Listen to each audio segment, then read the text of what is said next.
Sí, Carlos, le sí, decimos a todos que empezamos, digamos, diciéndole que este Zoom se va a grabar, que ayer, miércoles, grabamos un Zoom de alrededor de una hora con Martín, sí, donde explicamos cuál es nuestra postura de acuerdo con los últimos avances que pudimos hacer. También está a disposición de la gente el segundo trabajo que yo hice ya en el mes de febrero, que lo terminé hoy, de manera que con el primer trabajo que apareció en la revista, más el segundo trabajo, este segundo trabajo se llama El Badaro 3. sí. Le puse El Badaro 3 porque es, creo que más o menos lo que escuché de cómo lo bautizaban, ¿no? Pero hemos tenido algunas respuestas muy interesantes de gente importante. Sabemos y sentimos que dentro de la comunidad previsional este asunto ha corrido bastante y que los principales estudios o los abogados que se dedican a esto ya tomaron nota del trabajo que yo hice en el mes de septiembre-octubre, que salió publicado, porque ya hay abogados que están haciendo este cuestionamiento en base a las razones que nosotros expusimos.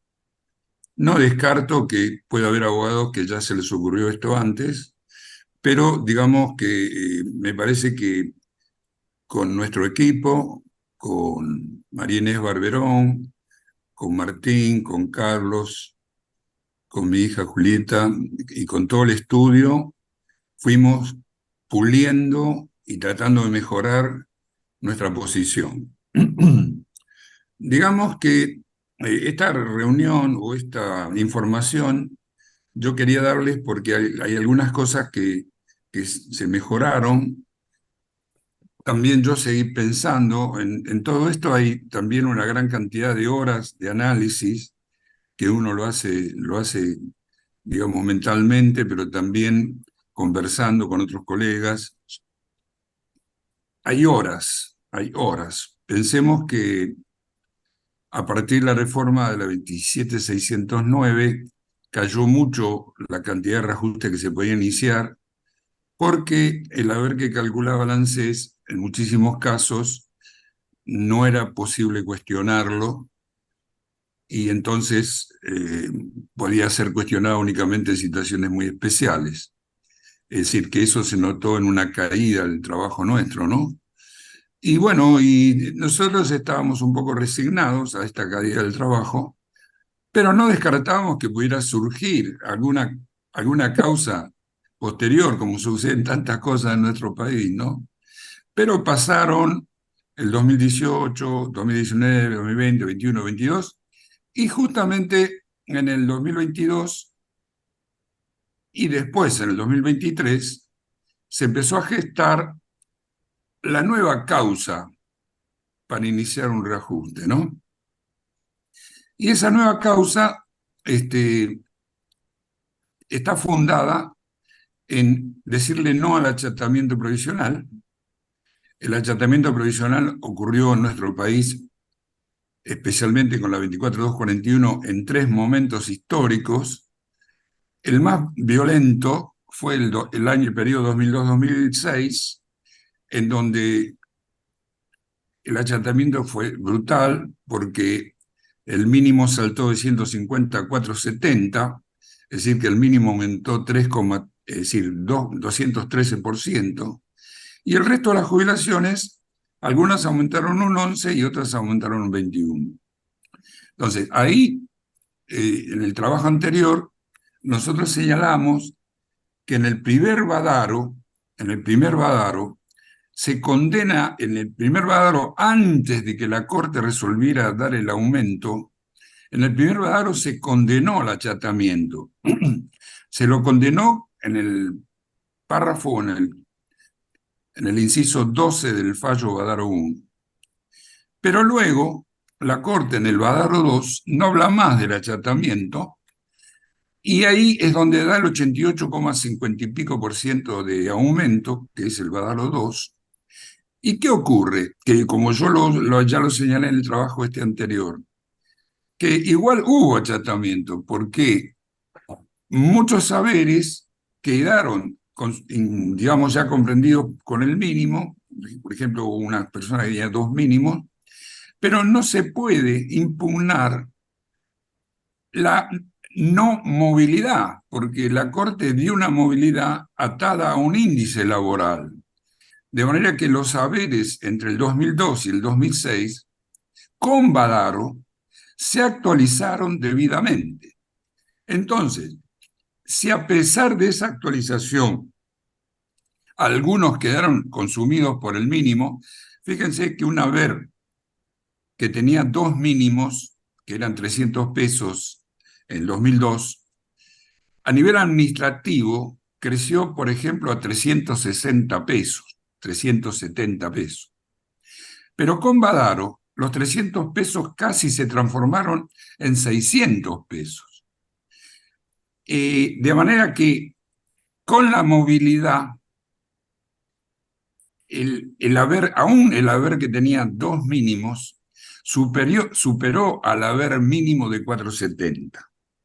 Lo que yo digo es esto: una cosa es el mínimo y otra cosa es la movilidad. La movilidad entre el 2002 y el 2006 se respetó y la Corte lo resolvió bien.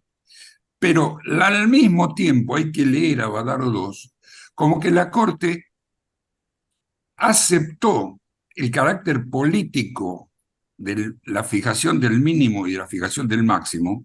Es decir, tanto el mínimo como el máximo son criterios políticos.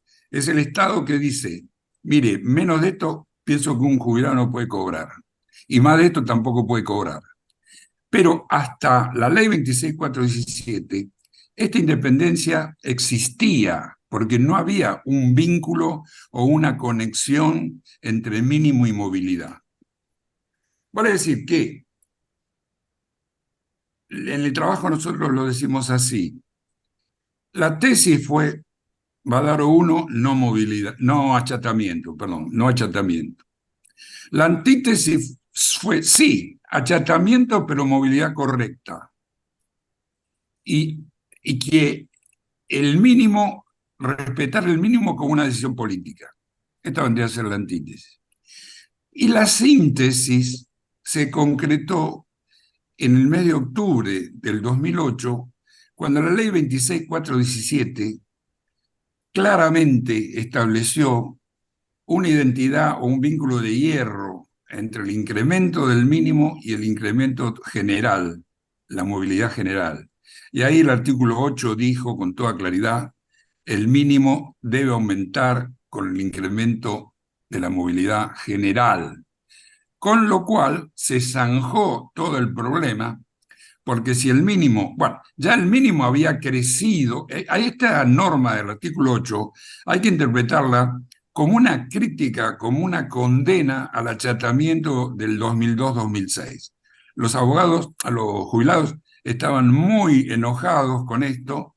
Yo estuve en la reunión del Congreso en donde se trató la 26417, invitado para opinar, y yo sentí eso y lo escuché, los escuché a los mismos jubilados, a los distintos centros de jubilados que hablaban. Pero el Poder Ejecutivo se dio cuenta de esta crítica y entonces, después de haber hecho el achatamiento del 2002 al 2006, declaró solemnemente que el achatamiento no era más posible porque el mínimo no podía crecer más que la movilidad general. No sé, ¿se entiende esto hasta acá? ¿Se entiende? Hola. Hasta ahora no tengo preguntas en el chat. Bueno. Entonces, así llegamos al artículo 8, y acá también tiene importancia. Todo esto que yo le estoy diciendo ya lo dije en el Zoom que hicimos ayer, de manera que lo nuestro hoy tiene que ser un poco más sintético. Pero hay un argumento muy fuerte, además del artículo 8, que sería la ley no quiere achatamiento, porque la ley más claro no se lo puede decir. La ley no quiere que se den aumentos distintos por un lado al mínimo un aumento superior y por otro lado un aumento menor para los que ganen más que el mínimo. La ley no quiere eso, ¿eh? La ley no quiere bono ni refuerzo, la ley quiere, a mi modo de ver, un aumento parejo para todos. Pero ¿cuál es el argumento? Otro argumento que ya es un argumento constitucional. Cuando el artículo 14 bis habla de jubilaciones móviles, uno podría preguntarse cuáles son las características de la movilidad. Y una pregunta básica es, ¿la movilidad tiene que ser única, igual para todos? ¿O puede ser diversa, discrecional y que priorice a los que menos ganan?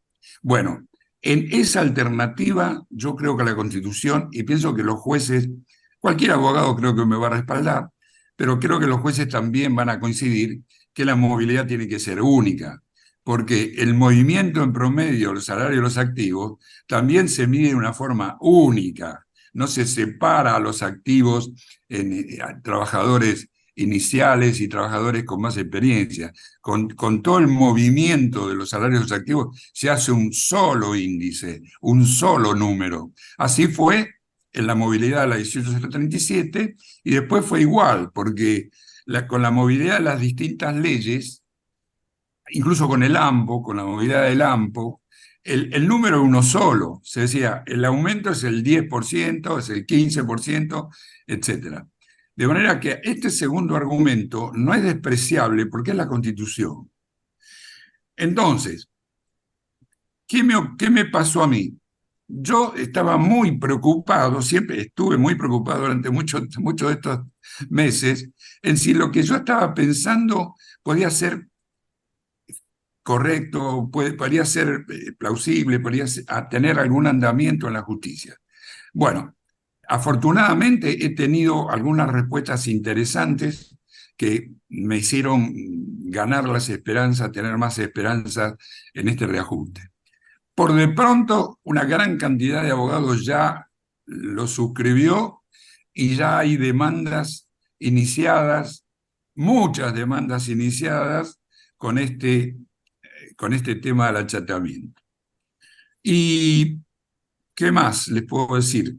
Bueno, en el trabajo yo marco que el asistencialismo invade a la previsión, porque, pero ¿qué ocurre? ¿Por qué ocurre esto? Porque inicialmente las jubilaciones se financiaban con aportes y contribuciones, pero luego, cuando empezaron a financiarse también con impuestos, esto le dio pie a que muchos quisieran meter dentro de lo previsional situaciones que son asistenciales, porque dijeron, como los recursos no vienen solamente de los trabajadores y vienen de toda la población, entonces podemos empezar a cubrir situaciones asistenciales.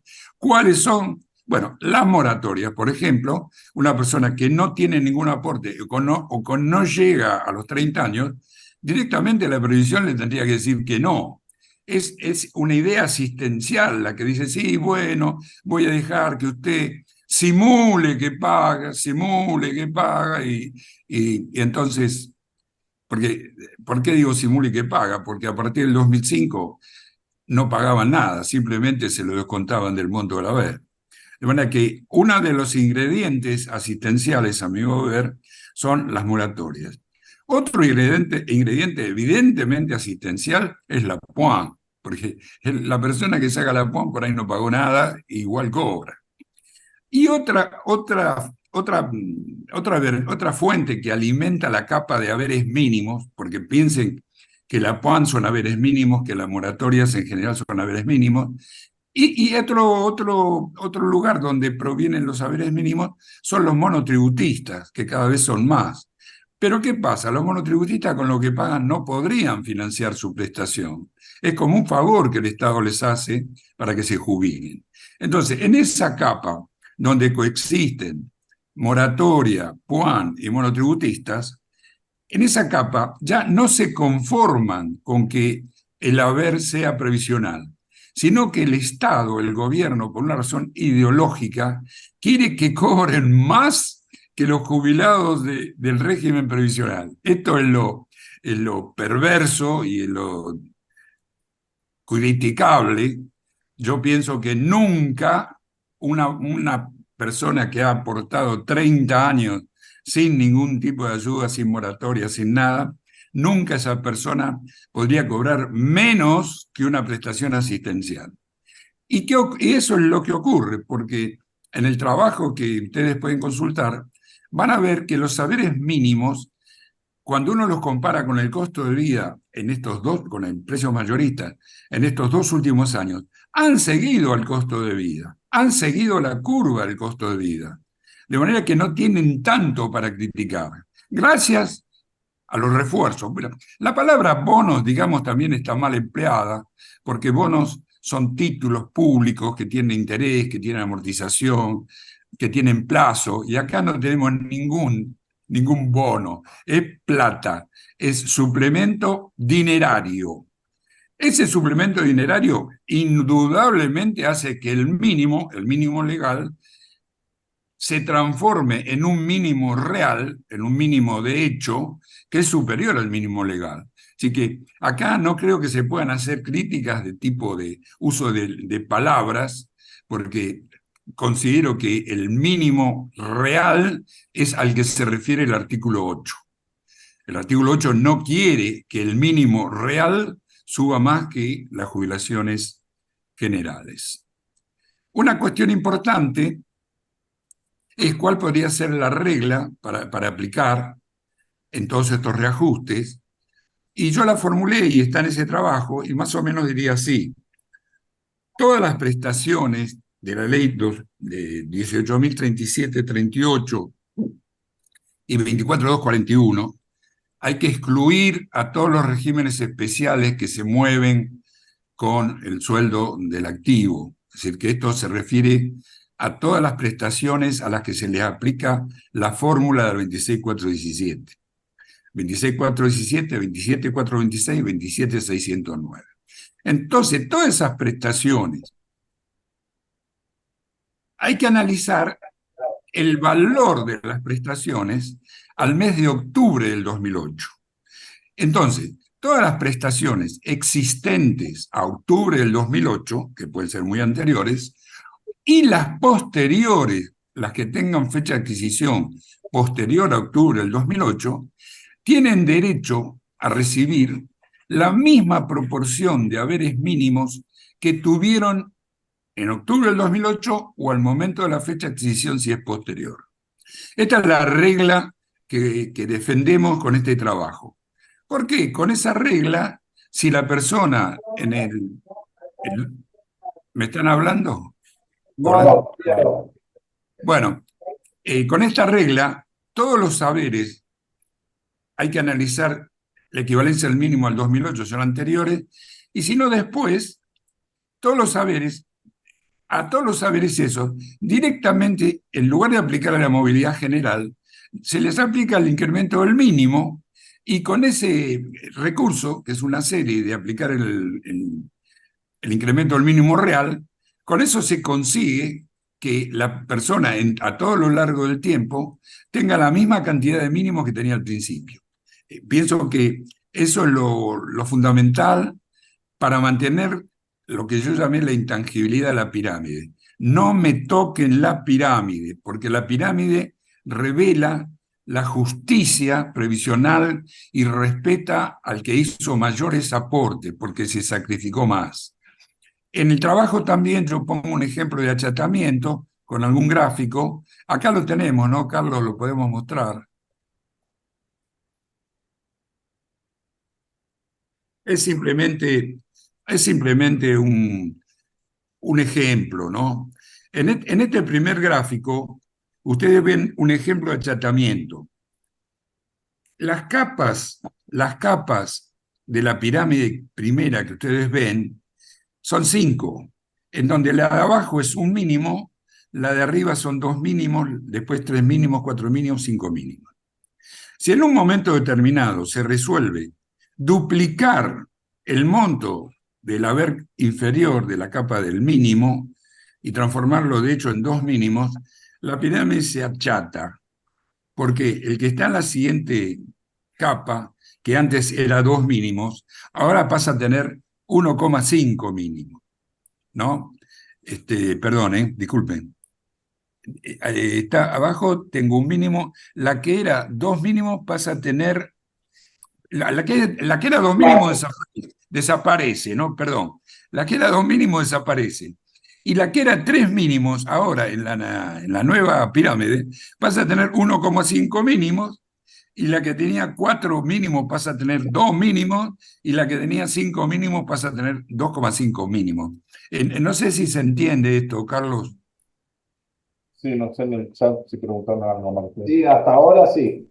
Hay una Bueno, pregunta, pero tiene que ver con otra cosa, la respondemos al final. bueno, al final respondemos. Bueno, ahí puse yo un ejemplo de achatamiento, un ejemplo caprichoso que se me ocurrió, pero para que más o menos entienda qué significa, ¿no? Por supuesto que la Corte cuando habló de achatamiento no explicó nada, porque es evidente que achatamiento es eh, darle más a los que perciben menos y la pirámide se va achicando.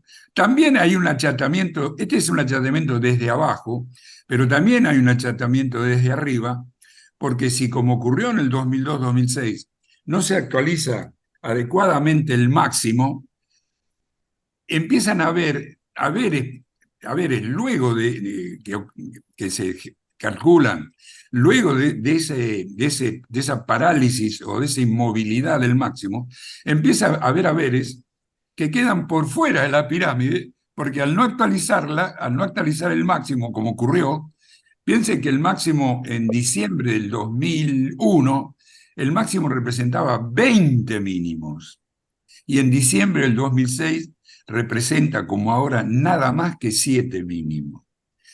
Elsa Rodríguez Romero le buscó la vuelta a esto, indexando al máximo con el aumento de Badaro, con lo cual consigue algo que es evidentemente que está muy bien, pero digamos que el achatamiento puede ser desde abajo o desde arriba.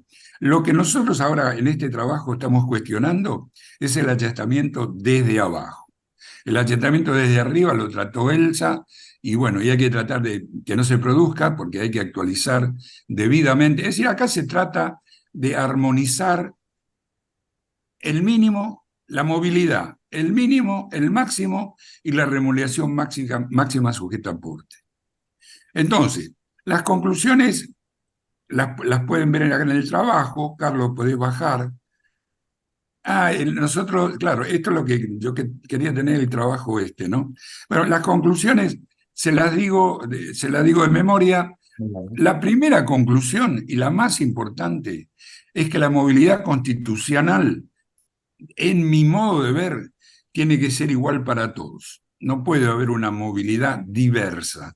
Y prácticamente yo creo que es el argumento más fuerte para impugnar la ideología, porque en realidad esto de darle más a los que ganan menos es un tema ideológico, ¿no? Que de paso nos ha venido bien escribirlo en septiembre y octubre. Después vinieron las elecciones, vino el balotaje, y ahí en el balotaje quedó claro, y les pido disculpas a los que no les fue bien, en el balotaje quedó claro que la mayoría del pueblo argentino quiere cambios, y este tema ideológico de darle más a los que tienen menos, yo creo que también merece un cambio radical. Tenemos que volver a lo que fue siempre, porque siempre en la previsión los aumentos fueron iguales para todos. Ha sido una creación primero de Kirchner, después de Fernández, dar más aumentos a los que ganan menos, ¿no? Es decir, que está claramente identificado el partido que participa de la idea de que la movilidad puede ser diversa. Entonces, una cosa importante es que el haber al que le vamos a aplicar esto no sea el mínimo, porque si el haber es mínimo y tiene derecho a un mínimo, ahora también va a tener derecho a un mínimo con refuerzo, siempre el mínimo va a ser 160.000. Pero un haber que tenga dos mínimos, hoy va a tener derecho a cobrar 320.000, y si tiene tres mínimos tiene derecho a cobrar 480.000.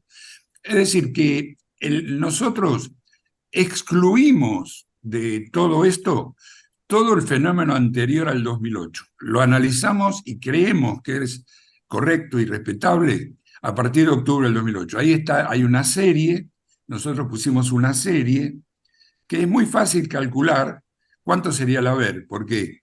se multiplica el haber inicial, según la fecha que ustedes tengan, se lo indexa y se ve cuál ha sido el incremento del mínimo entre entre la fecha de adquisición o el año o el octubre del 2008, si es posterior, se hace el incremento que hay entre la fecha de adquisición y la fecha actual, y eso inevitablemente va a dar una cantidad de mínimos iguales a las que tenía ese haber a la fecha de adquisición o octubre del 2008.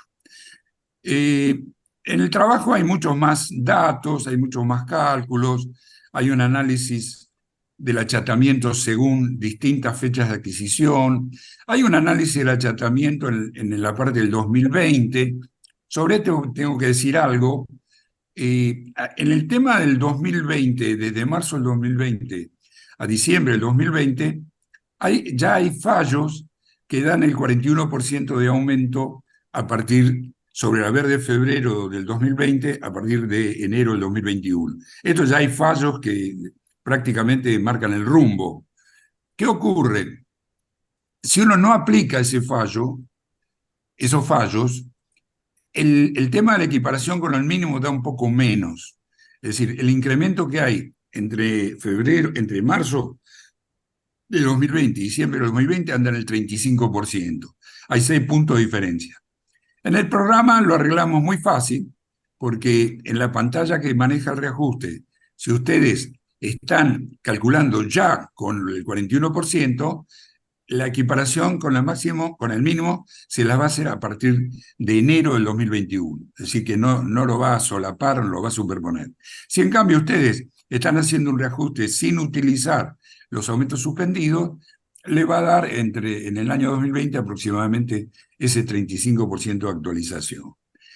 Naturalmente, ya Carlos quizá les va a explicar, ustedes quizás ya lo saben, en dónde hay que apretar en Sí. la 24241 y en la 18037, qué botoncito hay que apretar, qué checkbox hay que apretar para que puedan hacer el cálculo. Pero en general podemos decir que el cálculo es muy favorable porque obtener una mejora entre el 50 y el 60% en este momento en que los jubilados la están pasando tan mal, porque los jubilados están pasando muy mal, pero los jubilados nos tocan el timbre a nosotros. Antes que nosotros le tocamos el timbre a los jueces, los jubilados nos golpean la puerta a nosotros, ¿no?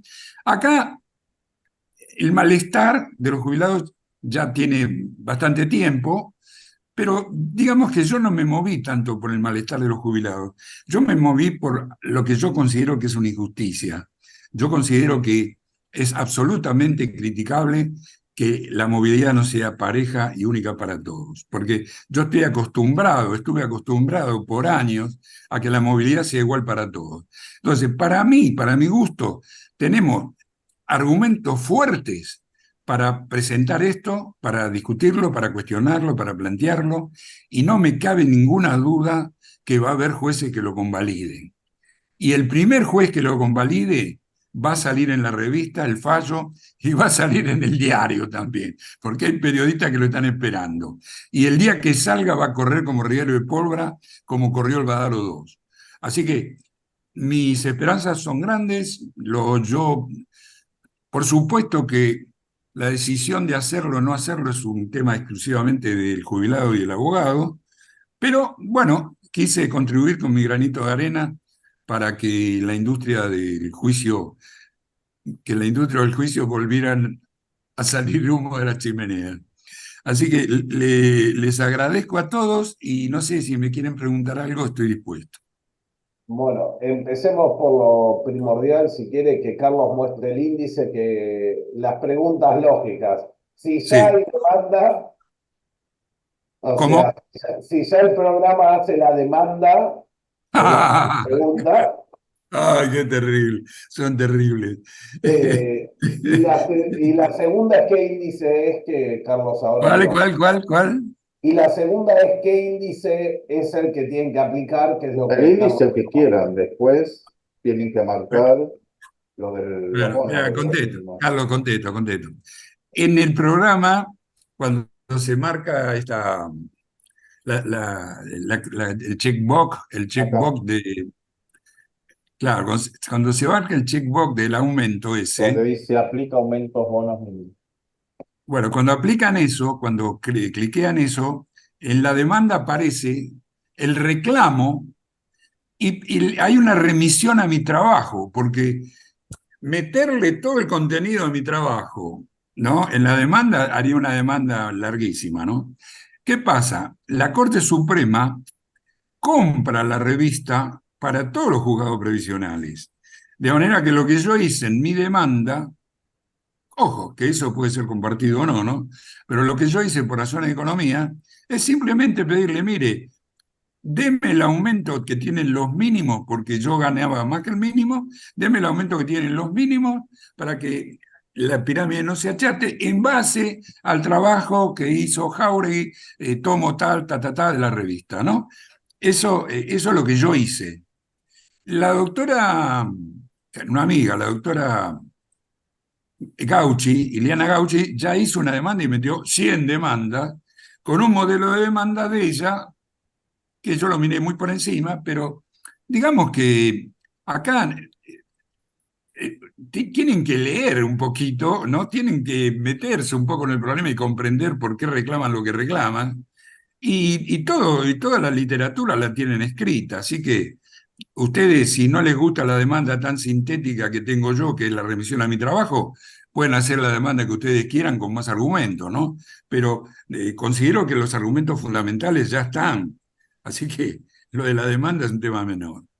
Y me decían, Carlos, me decías la otra cosa, ¿cuál era? No, la otra ya lo mostró Jauregui. Carlos, que era en donde estaba el checkbox para hacer el cálculo. Ah, sí, bueno, cuando ustedes aprietan eso, el programa lo que hace, vengan con el índice que vengan, con lo que se le ocurra.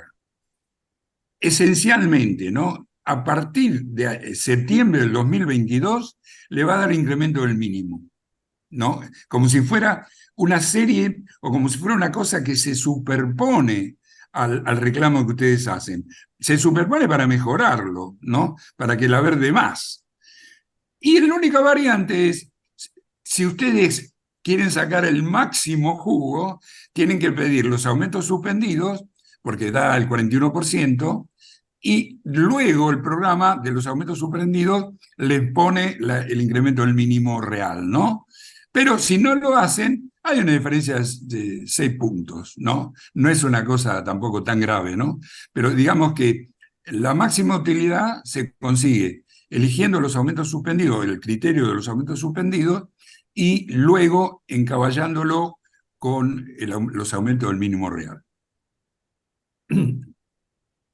Y también hay otra pregunta y dice, bueno, la resumo un poco. ¿Qué pasa con las RH, con las ¿Cómo? sentencias? ¿Qué pasa con la reparación histórica? Ah, Con las sí. sentencias y los Pero, jubilados en sentencia. che, Siendo la escuchá. pregunta que hacían hacer los jubilados.